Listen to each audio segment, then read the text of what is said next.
नमस्कार विद्यार्थी मित्रांनो. नुकताच फॉरेस्टचा रिझल्ट लागलाय आणि कंबाईन मेंटर ऑफिशियलच्या टेस्ट सिरीजमध्ये एका फॅकल्टीला तुम्ही पाहिलं असेल, ऐकलं असेल, बघितलं असेल, ऑफलाईन सेंटरवरती तुम्ही भेटला असाल.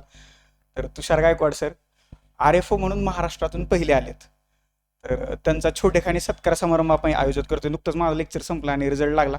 रिझल्ट येणार हे माहीतच होतं पहिल्यापासून, कारण तेवढी मेहनत सरांनी घेतली होती. इंटरव्ह्यूला आम्ही सोबत काम केलं आणि फायनली महाराष्ट्रातून पहिलं हे खूप महत्त्वाचं आहे. ओव्हरऑल त्यांचा रँक 18 आहे आणि RFO मध्ये ते महाराष्ट्रातून पहिले आहेत. सोबत काम करत असताना खूप विचारांची देवाणघेवाण झाली आणि ज्यावेळेस जनरल मेरिट लिस्ट आली होती तर थोडंसं धाकधुक होतं, होणार की नाही होणार की नाही. पण मी म्हटलं होतं सर टेन्शन नका घेऊ, 101% होणार. तर तुषार गायकवाड सर RFO म्हणून महाराष्ट्रातून पहिले आलेत. तर मी सरांना इन्व्हाइट करतो. सर या जरा.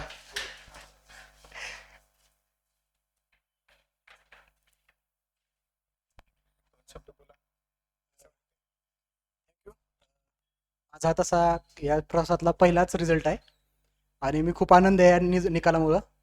आणि तुम्ही मला बघत असाल कंबाईन मेंटरशिपच्या प्लॅटफॉर्मवर. तर हे जे यश आहे त्या पाठीमागं माझ्या घरचे, माझा मित्रपरिवार, मी ईश्वराला मानतो, मग ईश्वराचा खूप मोठा हात आहे. मी तुम्हाला शुभेच्छा देतो तुमच्या प्रवासासाठी. पण आता खूप जास्त बोलणं मला पण शक्य नाही आणि काही सुधारत पण नाही. फक्त आनंद आहे एवढं लक्षात ठेवा. Thank you, bye. मी अक्षयवनकर सरांना विनंती करतो की त्यांनी तुषार सरांचा छोटासा सत्कार करावा. इंटरव्ह्यूला आम्ही सोबत काम केलं होतं, म्हणजे मुलाखतीसाठी बऱ्याचशा गोष्टी आम्ही सोबत केल्या आणि एका दिवसाची तयारी, 30 मार्क आलेत. सर इंटरव्ह्यूचा एक्सपिरियन्स कसा होता, तर एका शब्दात सांगा, कारण आपण PSI चे मॉक अरेंज करतो. सर इंटरव्ह्यू थोडी हेक्टिक प्रोसेस आहे. पण जर तुम्हाला मेंटॉर चांगला असेल, जर ग्रिल करणारा माणूस असेल ना, तर मजा येते.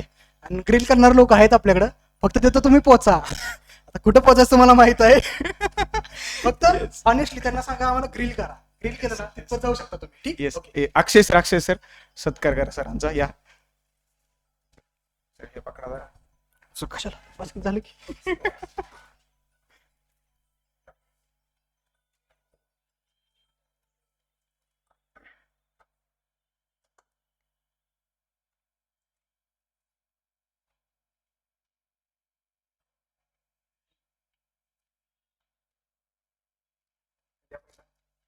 चला कोणी पण चला.